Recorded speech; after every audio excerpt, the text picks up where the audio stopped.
Orel, good afternoon, pal. Thanks for making time for Doug and I. Whatever you told your fans and me coming on, I'm glad I'm getting to do it for you now. Me too, Orel. It is a pleasure to talk to you again. So we were talking about Eric Lauer earlier, and just full disclosure, DMAC called the Dodgers would make whatever adjustments were necessary, and he would be great.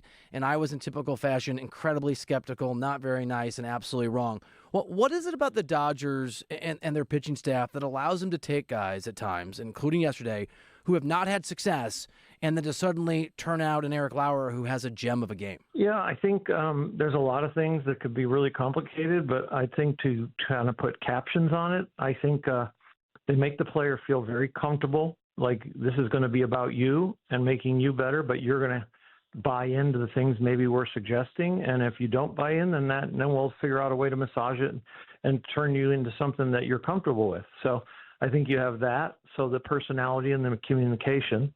And then I think you have all the way they analyze a guy's stuff and his repertoire and eliminate certain things and add certain things and strategize on which hitters we should add or which hitters we should subtract.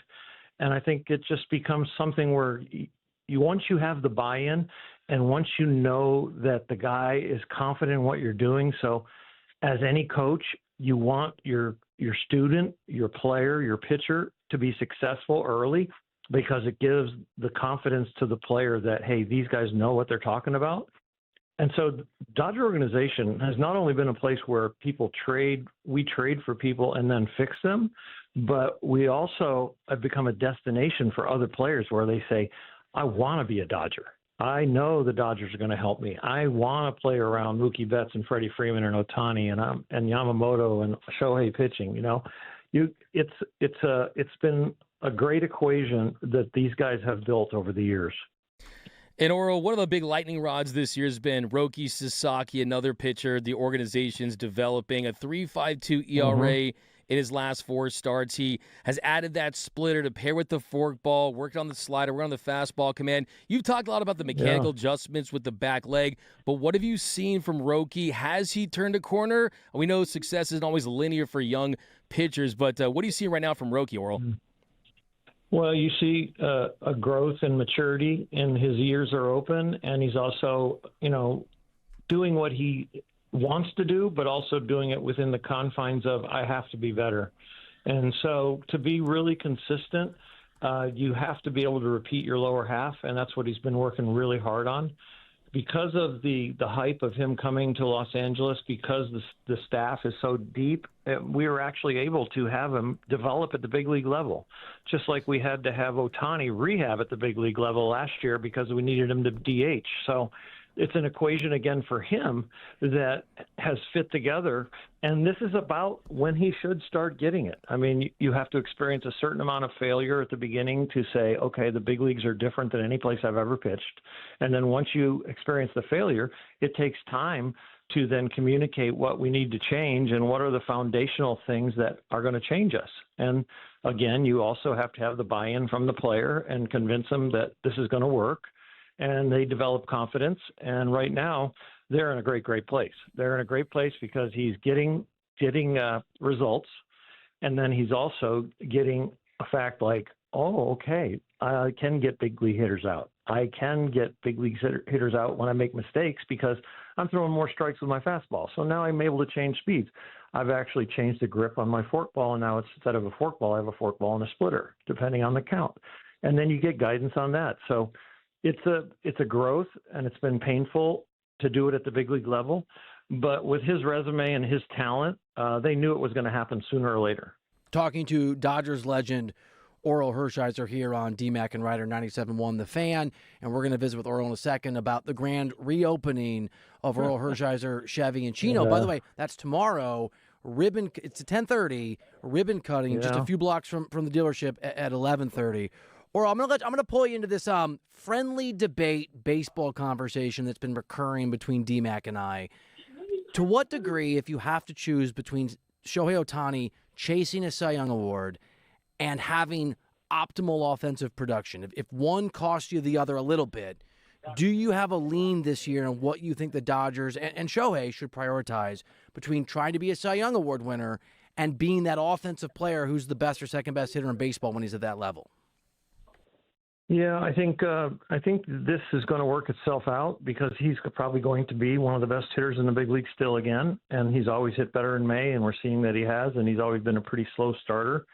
But I'm not worried about that. I know it's a topic that you guys are debating, and that's what talk radio is for, and that's what sports radio is for. It's like we all want to be armchair quarterbacks or armchair managers, but I think he can do both. I really do, and I think they're doing things to adjust it by when do we let him hit when he's pitching, what days are off, what day does he fall on as far as is there an off day after the day he pitches.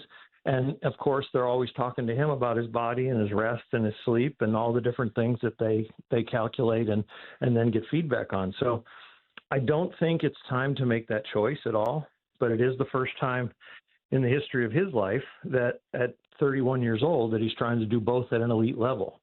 And because the offense had a little bit of a slow start, it became a topic. But again, I'm not worried about him being slow and not producing offensively the rest of the year. I think he's going to be just fine. Yeah, and Orel, by the way, I did remind everyone that in Game 2 of the World Series, you went 3 for 3 with 2 doubles and an RBI. You were doing some Shohei Ohtani things when you were on the mound with the Dodgers as well. Yeah. But Orel, I thought it was really cool. I remember during spring training, you showed up, you're wearing the jersey, you were around the team. I noticed you're talking to guys like Tanner Scott. He's really bounced back this season. He looks like the Tanner Scott that we saw with the Padres and the Marlins. What conversations did you have with him, and do you think that this is the Tanner Scott we're going to get with the Dodgers? It looks like he's back to being elite. Yeah, what you saw in spring training was Dave Roberts and I were entertaining some Japanese sponsors in Hawaii, believe it or not, and that was a nice trip for me to take with my wife. But Dave's like, why aren't you in uniform anymore? I go, well, I haven't been there since COVID because you guys, cut stuff back and it was great. But he goes, I want you in uniform. So that was an unbelievable invitation from Dave and to come back, and Andrew welcomed me and all that. And then the conversation you see is really like, I had him with Sandy. I had him with Drysdale. I had him with Campanella. I had him with Johnny Padres. I had him with Larry Sherry. I had him with all these different – the O'Malleys used to invite the greats back to spring training, and they would, just kind of hang out with us. And it always helps people's confidence when you've had a tough year and it was your first year in that uniform and it's not going well, and then people are still talking to you. People are still relating to you. People are still pulling for you. And so any smidgen of influence that I had and what you saw in spring training was just what I've learned from the past, from Tommy Lasorda and from Al Campanis at the time and all the Dodgers that were, in charge, that they wanted us to rub shoulders with the people who have done it before. And I know what it did for me. I know when Sandy goes, that's the sinker you should throw. And when Don Drysdale goes, what are you doing griping about a lack of run support? You go out there and they get you one run. That should be enough. I mean, I know what it's like to get that kind of advice from Hall of Famers. And so that relationship is so, so important.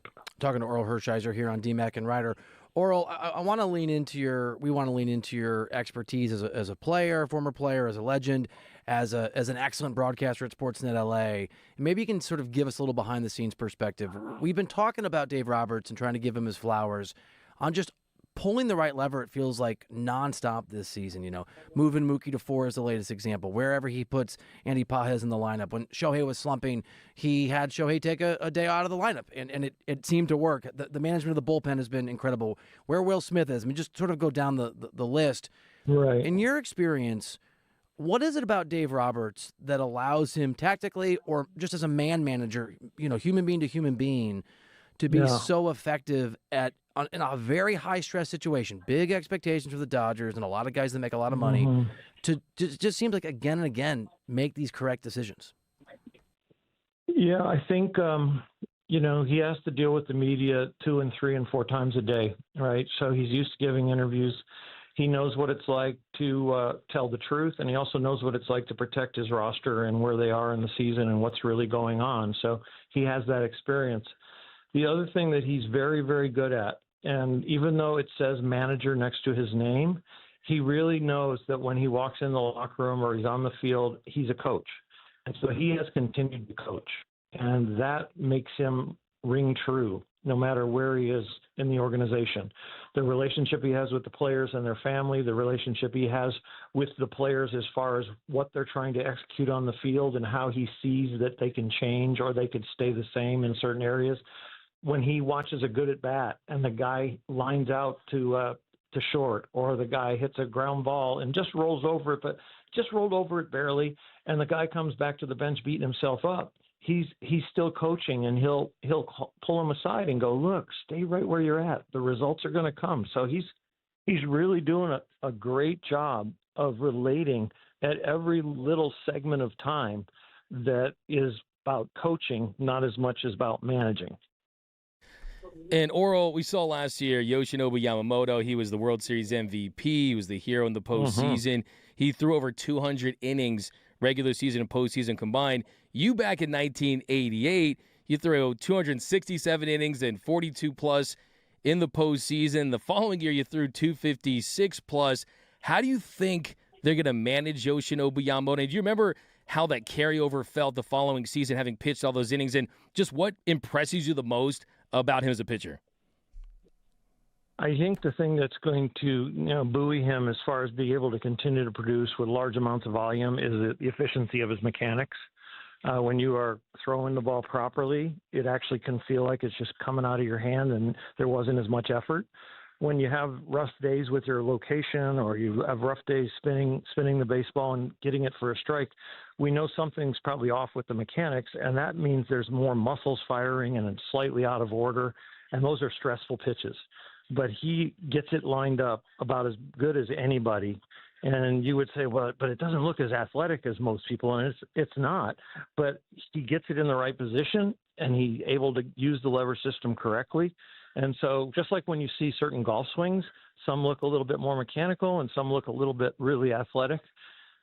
He is the one that looks a little bit more mechanical, but he turns it into an athletic move that'll be very efficient. But you are right. It is hard to pitch all the way into November. It is hard to start the day before and then come into relief and pitch multiple innings with the stress of the World Championship on the line. But I think he'll figure it out. And I don't worry about a fall off with him. I think we've seen a little bit of a fall off in the last few starts, but all of a sudden I'm watching the mechanics and everything else come back together. It is Dodgers legend Orel Hershiser, Legends Addict, Sportsnet LA. And Orel, we have monopolized your time. You've been incredibly gracious about that. Before we let you run, please tell us about the grand reopening ceremonies tomorrow of Orel Hershiser, Chevy, and Chino. Yeah, I mean, we're at the corner of Riverside and Central in Chino. We love not only Chino, the way they've opened their arms to us, but Orel Hershiser Chevrolet. I've got some pretty high standards of how I want the customers treated and how we're going to run the dealership. We're taking over from a legacy family, M.K. Smith, and we are proud of what we're getting to able to buy and actually then serve the community. So tomorrow, between 11 and 2, and we're going to have a little bit of a ceremony at the dealership before with a ribbon cutting with some dignitaries, but we're going to actually then caravan over. There's actually a small parade going on in Chino that we're going to go over to City Hall, where we have an activation of some food and a bunch of stuff and a band and a DJ, and it'll be a lot of fun. That's awesome. I've got about 10, 11 of my celebrity friends coming, like a Mike Scioscia and a Jaime Herrin and Dave Anderson, a Mickey Hatcher, Robert Ory. So a bunch of guys. Joe Davis, I think, is coming out. John Hartung is going to MC for me. So very nice of those guys to come out and support the cause of the new business. So I got my fingers in a lot of things. That's extremely cool. Congratulations to everybody listening. Get out there tomorrow. It starts at 10:30, ribbon cutting 11:30 in Chino. And Orel, DMAC and I have been talking about you on the air since we launched the station a week and a half ago. We love the work you do at Sportsnet LA. Oh, thank you. And we love talking baseball with you. Hope to do it again soon. Thank you, sir.